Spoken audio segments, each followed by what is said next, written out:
from my point of view, the progress of the campaign's been amazing. So to start from nothing in a decade to go to a national foundation with a logo, with 500 accredited organisations, with thousands of workers getting the living wage, with the Mayor of London championing it, paying it to all the GLA families, so that's all the tube cleaners, people at the police, people in City Hall and so on.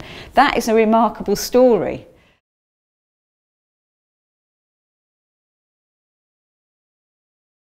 So it really has struck a chord with the nation. I think partly it's because the idea of a living wage is a concept that everybody can understand. Everyone can imagine what it's like not to earn enough money to feed your kids or to pay your rent. And in a time of economic crisis, that experience is more widely shared. Lots and lots of people are struggling, and lots of people are anxious about whether they will have a job and whether they will be able to support their kids.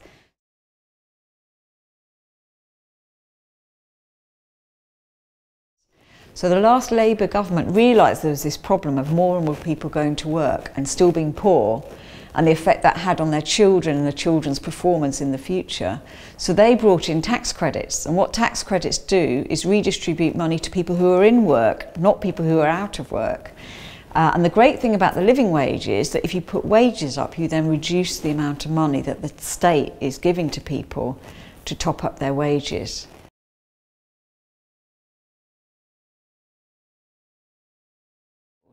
Because people feel a basic injustice about the fact that you might work 40 hours a week and still be poor at the end of it. It also undermines the whole fabric of society, because we've all had this notion, if you go to work hard, do the right thing, you're going to be a good citizen and you're going to get on in life.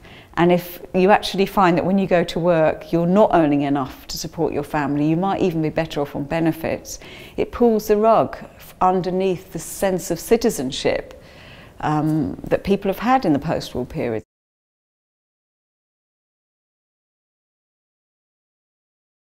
If you take, say, one of our hospitals in East London, Homerton's a very good example. They outsource their domestic workers, so the people who clean and the people who help you with your food and so on when you're in hospital.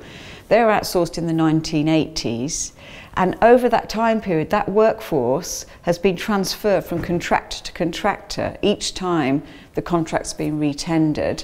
And often, as new workers come in, they have inferior terms and conditions of work. So you end up with a two-tier or even three-tier workforce where people are doing the same job, but they're on different terms and conditions.